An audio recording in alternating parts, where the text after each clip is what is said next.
السلام علیکم ورحمۃ اللہ وبرکاتہ۔ آج ہم سورہ بقرہ کی آیت نمبر 11، 12 اور 13 کا ترجمہ اور تفسیر کریں گے۔ میں تلاوت کرتی ہوں، پھر ترجمہ اور پھر تفسیر۔ اعوذ باللہ من الشیطان الرجیم، بسم اللہ الرحمن الرحیم۔ وَإِذَا قِيلَ لَهُمْ لَتُفْسِدُوا فِي الْأَرْضِ قَالُوا إِنَّمَا نَحْنُ مُصْلِحُونَ أَلَا إِنَّهُمْ هُمُ الْمُفْسِدُونَ وَلَكِنْ لَا يُشْعُرُونَ وَإِذَا قِيلَ لَهُمْ آمِنُوا كَمَا آمَنَ النَّاسُ قَالُوا أَنُؤْمِنُ كَمَا آمَنَ السُّفَهَاءُ أَلَا إِنَّهُمْ هُمُ السُّفَهَاءُ وَلَكِنْ لَا يَعْلَمُونَ۔ میں اللہ کی پناہ مانگتی ہوں شیطان مردود سے۔ شروع اللہ کے نام سے جو بڑا مہربان اور نہایت رحم کرنے والا ہے۔ اور جب کہا جاتا ہے انہیں تم نہ فساد کرو زمین میں، وہ کہتے ہیں بے شک ہم تو اصلاح کرنے والے ہیں۔ خبردار، بے شک وہ وہی فساد کرنے والے ہیں اور لیکن نہیں شعور رکھتے۔ اور جب کہا جاتا ہے انہیں ایمان لے آؤ جیسا کہ ایمان لائے لوگ، وہ کہتے ہیں کیا ہم ایمان لائیں جیسا کہ ایمان لائے بے وقوف۔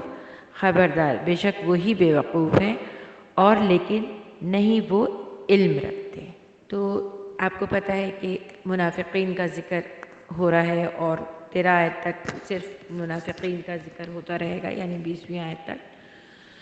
تو ان آیت میں اللہ سبحانہ تعالیٰ نے منافقین کی ایک برائی یا خرابی کے بارے میں بتایا ہے۔ اس خرابی کو ہم دو طرح سے سمجھ سکتے ہیں۔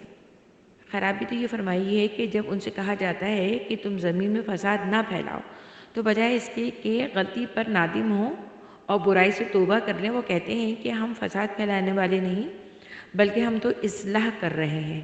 اور دوسری صفت یہ بیان کی گئی ہے کہ ان سے جب یہ کہا جاتا ہے اور جب ان سے یہ کہا جاتا ہے کہ تم سچے دل سے ایمان لاؤ، جس طرح صحابہ کرام رضی اللہ تعالیٰ عنہ سچے دل سے ایمان لائے، تو اس بات پر نادم ہونے کے بجائے الٹا وہ ایمان لانے والوں کو طعنے دیتے ہیں اور کہتے ہیں کہ ہم اس طرح ایمان لے آئیں جیسے کہ وہ بے وقوف لوگ ایمان لائے تھے۔ ان کے بارے میں اللہ تعالیٰ نے فرمایا کہ حقیقت میں یہ بے وقوف اور ناسمجھ یہی لوگ ہیں، مگر اس بات کا احساس اور شعور نہیں رکھتے۔ سوال یہ ہے کہ یہاں منافق تو ہیں، وہی لوگ ہیں جو زبان سے اللہ کی وحدانیت کا اقرار کرتے ہیں مگر دل سے نہیں مانتے۔ اب بات یہ ہے کہ منافق کے طور طریقے، عادات و اطوار مسلمانوں جیسے ہی تھے، تو عام انسانوں کو تو اس بات کا علم ہو ہی نہیں سکتا تھا جب تک کہ اللہ تعالیٰ رب العزت کسی بندے تک یہ بات نہ پہنچائے، کیونکہ وہ تو ہر چیز سے باخبر ہے۔ چنانچہ رب العزت نے کئی جگہ حضور اکرم صلی اللہ علیہ وآلہ وسلم کو اس بات کی خبر پہنچائی۔ اچھا، اس میں ہم دیکھتے ہیں آیت نمبر 11 میں ہم دیکھتے ہیں کہ ان سے کہا گیا کہ تم فساد نہ پھیلاؤ، جبکہ وہ رہتے تو مسلمانوں کی طرح تھے اور انہوں نے کہا کہ ہم اصلاح کر رہے ہیں۔ ٹھیک ہے، تو اس کا جواب یہ ہے کہ کچھ عادات ان میں ایسی تھیں، جو مفسدین تھے، جو منافق تھے، ان میں کچھ عادات ایسی تھیں کہ اکثر وہ یہ کیا کرتے تھے کہ ادھر ایک کی بات سن کر دوسرے کو کہہ دیا کرتے تھے، یعنی چغلی بہت کیا کرتے تھے، جس سے کیا ہوتا تھا، وہی بات ہوتی ہے نا، دل برے ہو جاتے ہیں نا۔ تو جب دل برے ہوتے تھے تو آپس میں نہ چاہتے ہوئے بھی دلوں میں تھوڑی سی کجی آ جاتی ہے، تھوڑا سا یہ پیدا ہو جاتا ہے کہ نہیں فلاں شخص نے ہمارے بارے میں ایسا کہا، تو یہ سمجھے ایک طرح کا فساد ہے۔ ٹھیک ہے، تو جو مسلمان تھے وہ یہ کہا کرتے تھے کہ تم ایسی بات نہ کرو، تم زمین پر فساد نہ پھیلاؤ، اس طرح کی بات نہ کرو کہ ذرا سی کوئی بات تم نے سنی اور تم نے دوسرے تک پہنچا دی۔ تو وہ کہا کرتے تھے کہ یہ ہم زمین پر فساد نہیں پھیلا رہے ہیں، ہم تو اصلاح کر رہے ہیں، ہم تو بتا رہے ہیں دوسرے، مطلب وہ خرابیاں بتا رہے ہیں، وہ کہتے تھے ہم اصلاح کر رہے ہیں۔ اچھا، آیت نمبر 13 میں یہ ہے کہ بظاہر تو وہ عام مسلمانوں کی طرح ہی لگتے تھے اور ان کا رویہ عادات بھی مسلمانوں کی طرح تھی، مگر اس آیت میں یہ بھی کہا جا رہا ہے کہ وہ یہ کہتے تھے کہ ہم ایمان لے آئے ان بے وقوفوں کی طرح۔ تو اس بات سے تو اگر وہ جب یہ کہتے ہیں نا کہ ہم ایمان لے آئے بے وقوفوں کی طرح، تو پھر آپ یہ سوچئے نا کہ اگر وہ کھلم کھلا یہ بات کہنے لگے تو پھر تو پردہ اٹھ جائے گا ان کا کہ یہ تو منافق ہیں۔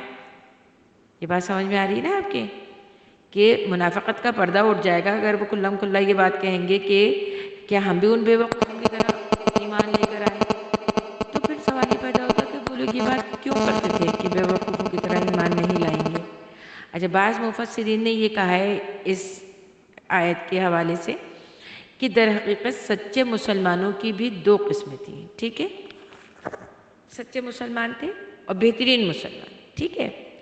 پہلی جو قسم تھی مسلمانوں کی، وہ بہت سچے مسلمان تھے اور بہت با اثر لوگ تھے.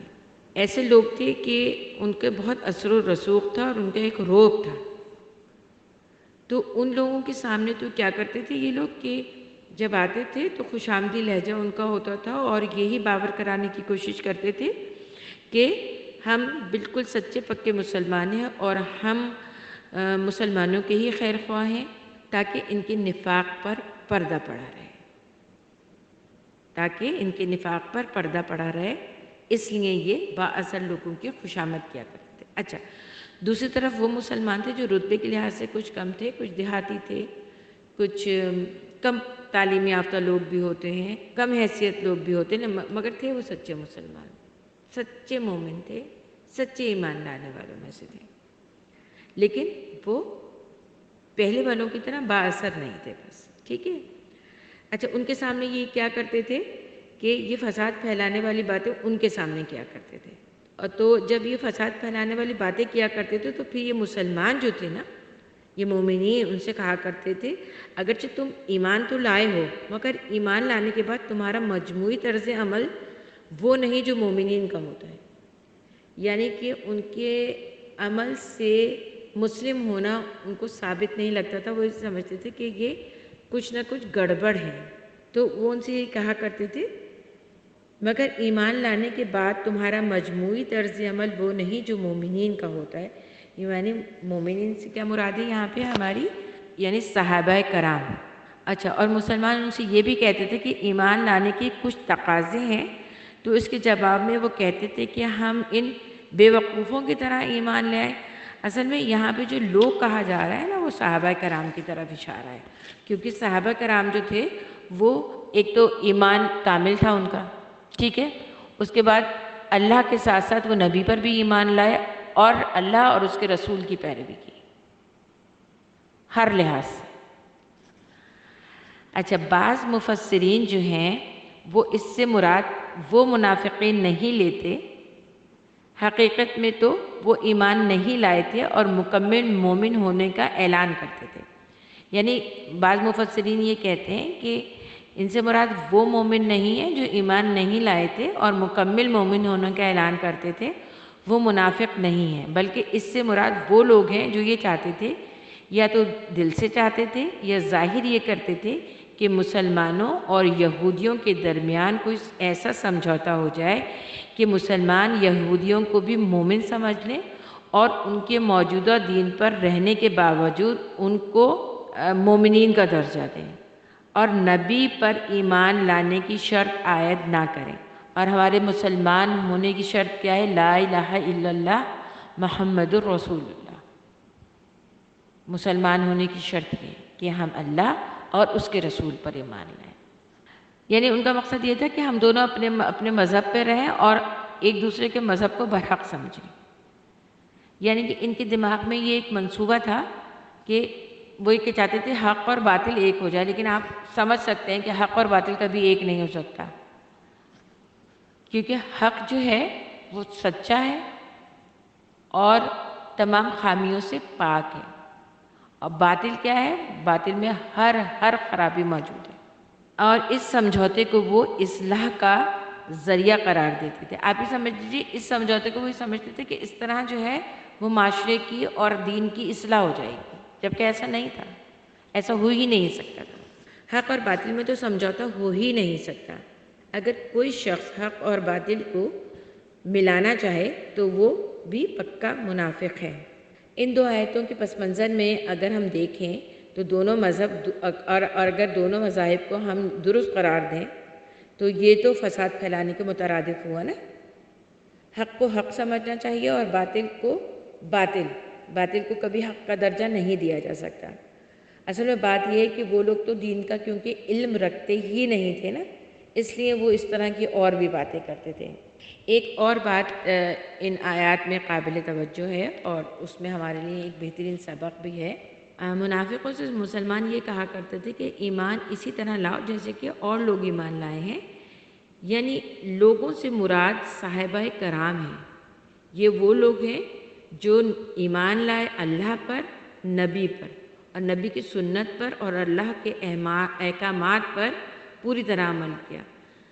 ہر اچھے برے حالات میں حضرت محمد مصطفیٰ صلی اللہ علیہ وآلہ وسلم کا ساتھ دیا، ان کی تعلیمات پر عمل کیا۔ جب یہ کہا جا رہا ہے کہ ایمان لاؤ اس طرح جس طرح صحابہ کرام لائے، تو اس سے یہ بات ثابت ہوتی ہے کہ ایمان کی ہی تفسیر و تشریح وہی ہے۔ اچھا، اس سے یہ بات ثابت ہوتی ہے اصل ایمان جو ہے نا، اس کی تفسیر، تشریح اور تفصیل جو معتبر ہے وہ صحابہ کرام سے منقول ہے، یعنی کہ جو کچھ بھی صحابہ کرام نے کیا وہی طرز عمل جو ہے انہوں نے نبی کریم کے ساتھ رہ کر کیا۔ صحابہ کرام کا طرز عمل اصل میں سنت کے مطابق ہمیں چلاتا ہے، یعنی ہم صحابہ کرام کی پیروی کریں، ٹھیک ہے۔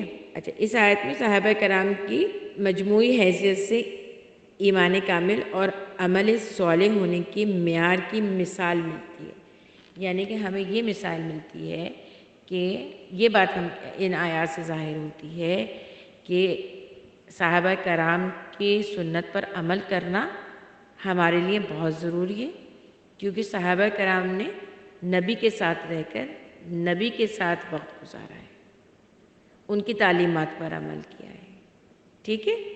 اچھا، اور جو منافق ہوتا ہے، اور اللہ تعالیٰ نے یہ بھی ارشاد فرمایا کہ اصل میں بے وقوف یہ لوگ ہیں جو کہ مسلمانوں کو بے وقوف کہتے ہیں یا مومنین کو بے وقوف کہتے ہیں۔ اصل میں تو بے وقوف یہ ہیں کیونکہ یہ علم نہیں رکھتے، ان کو یہ جانتے کچھ نہیں ہیں، یہ دین کے بارے میں نہیں جانتے اور نہ وہ جاننا چاہتے تھے۔